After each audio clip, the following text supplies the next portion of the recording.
Прежде чем мы начнем, важно сразу прояснить одну вещь.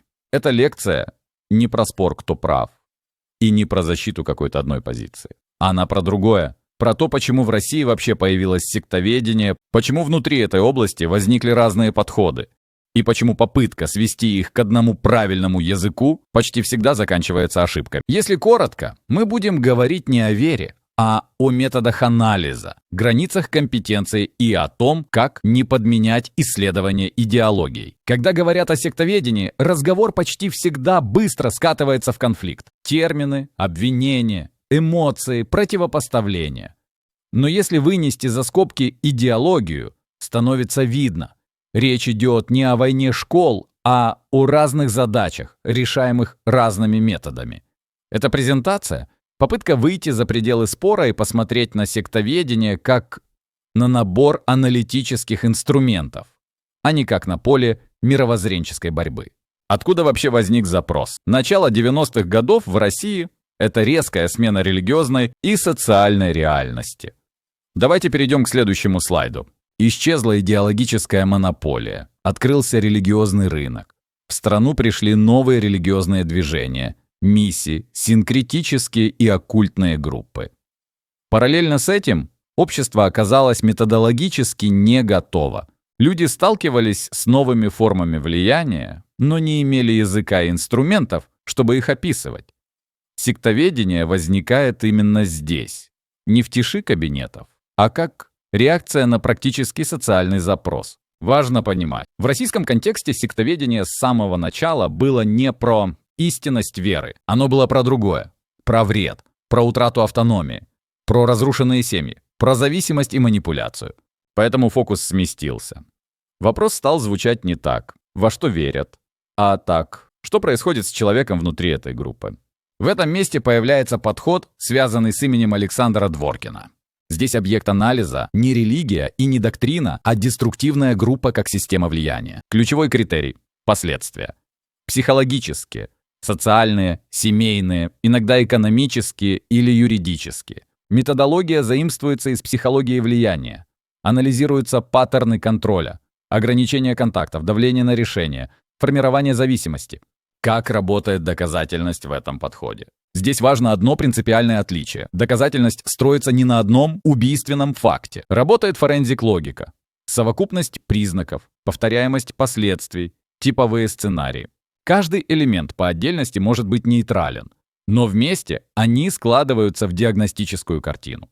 Теперь перейдем ко второму подходу, богословско-доктринальному. Его основателем в России считается Роман Конь, и здесь объект анализа понимается принципиально иначе. Речь идет не о поведении группы и не о последствиях для участников, а о религиозной девиации как доктринально-историческом явлении.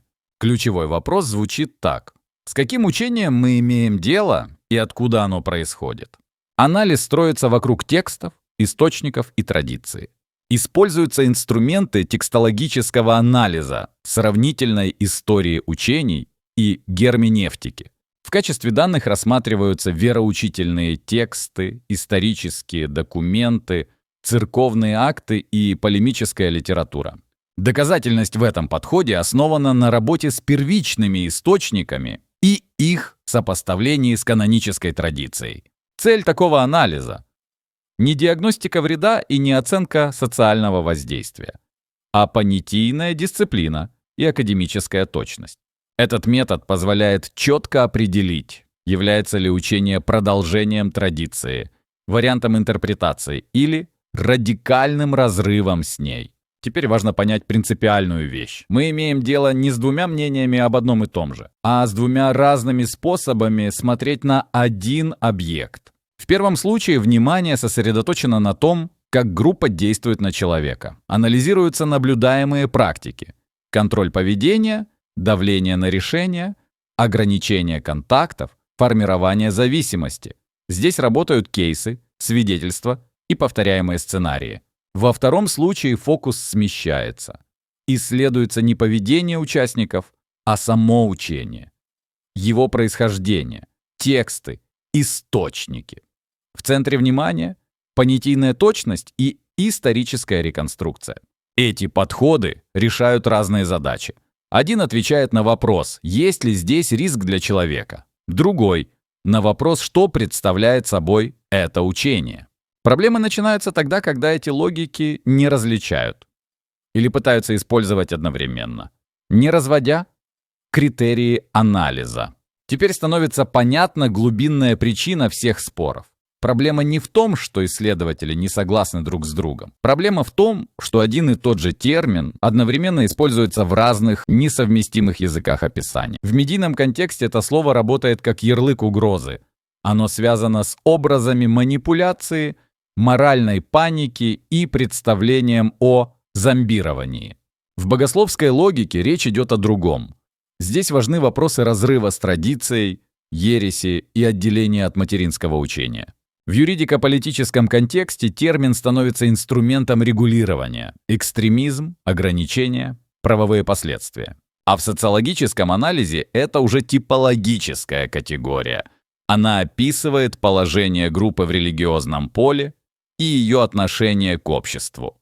Конфликт возникает потому, что эти дискурсы смешиваются. Пока не уточнено, в каком именно смысле используется термин, диалог оказывается невозможным. Люди говорят об одном слове, но каждый в своем аналитическом режиме. Если убрать идеологию и споры о терминах, становится понятно, выбор между подходами ложен. Вместо «или» здесь работает другое решение – разделение анализа по уровням. На одном уровне мы отвечаем на вопрос, что это за учение и откуда оно происходит. Речь идет о доктрине и ее генеалогии. Здесь важна точность понятий. На другом уровне мы смотрим, как устроена группа как социальная организация. Какую форму она принимает – секту, культ или деноминацию. Дальше – уровень психологической диагностики. Здесь анализируется не вера, а практики влияния. Есть ли системное ограничение автономии, контроль решений, эксплуатация. И, наконец, юридический уровень. Какие конкретные действия могут иметь правовые последствия. Каждый из этих уровней решает свою задачу. Ошибка начинается тогда, когда их смешивают. Точность достигается не выбором правильной школы, а аккуратным разведением аналитических уровней. Чтобы увидеть, как эта модель работает на практике, применим ее к двум контрастным примерам. Группа А – религиозное движение, возникшее как исторический раскол внутри христианской традиции. На доктринальном уровне происхождение учения понятно и хорошо описано. На социологическом уровне классический пример эволюции от формы секты к форме деноминации. Психологическая диагностика в современных формах не выявляет системного когнитивного контроля. С юридической точки зрения деятельность укладывается в рамки закона. Итог – доктринальная девиация без выраженного психосоциального вреда. Группа Б – коммерческая тренинговая компания. На доктринальном уровне религиозного учения либо нет вовсе, либо оно синкретическое и псевдонаучное. Богословский анализ неприменим. Зато на социологическом уровне это типичный пример культа. Инновация, харизма, зависимость от лидера. Психологический анализ показывает высокий риск скрытого влияния и финансовой эксплуатации. На юридическом уровне признаки потенциального мошенничества. Итог – выраженный психосоциальный вред без традиционной религиозной доктрины. Эти два примера показывают главное. Один и тот же ярлык не описывает реальную картину. Только поуровневый анализ позволяет отличить доктринальные различия от реального риска. На этом уровне анализа мы временно убираем вопросы вреда и оценки. Социология религии предлагает рассматривать секту и культ не как диагноз, а как формы социальной организации. Ключевых параметров здесь два. Первый – источник учения, продолжение традиции или радикальная инновация. Второй – степень конфликта с обществом. Если группа встроена в традицию и демонстрирует низкую девиантность, мы имеем дело с церковью или деноминацией. Если традиция сохраняется, но конфликт с материнской церковью высок, возникает форма секты. Когда же в основе лежит инновация, а девиантность высокая, социология говорит о культе, часто связанном с харизматическим лидером. Важно! Эта модель не фиксирует группы навсегда. Она описывает динамику. Многие движения со временем смещаются от формы культа или секты к форме деноминации через процесс рутинизации харизмы. Так, например, происходило с методистами, квакерами и мормонами. Это позволяет анализировать группы описательно, без подмены социологического языка моральной оценкой. На психологическом уровне анализа ключевая задача – уйти от расплывчатых публицистических формулировок. Внимание на слайд. Термин «контроль сознания» звучит эффектно, но для экспертной работы он слишком неточен. Вместо этого используется континуум форм влияния. На одном полюсе находится убеждение. Оно предполагает прозрачность намерений и сохранение свободы отказа. Далее следует манипуляция. Здесь влияние становится скрытым. Эмоциональное давление, ложная срочность, техники вроде love-bombing. На крайнем полюсе – принуждение. В этом случае речь идет об угрозах, изоляции, контроле ресурсов и систематическом ограничении выбора. Для экспертной оценки особенно важны два точных понятия. Первое – ненадлежащее влияние. В англоязычной литературе известное как undue influence. Это юридически значимый термин, обозначающий воздействие, при котором человек фактически теряет возможность свободно принимать решения. Второе. Коэрцитивный контроль. Это устойчивый паттерн систематического ограничения автономии через страх, контроль и зависимость. Именно эти концепции позволяют говорить о психологическом вреде строго, воспроизводимо и без подмены анализа эмоциями. Чтобы работать с религиозными и квазирелигиозными группами корректно, необходимо зафиксировать базовый понятийный минимум. Смотрим на слайд. На социологическом уровне используются типы, которые описывают форму организации. Секта – группа, отделившаяся от материнской традиции. Культ – движение с инновационной доктриной и харизматическим лидером.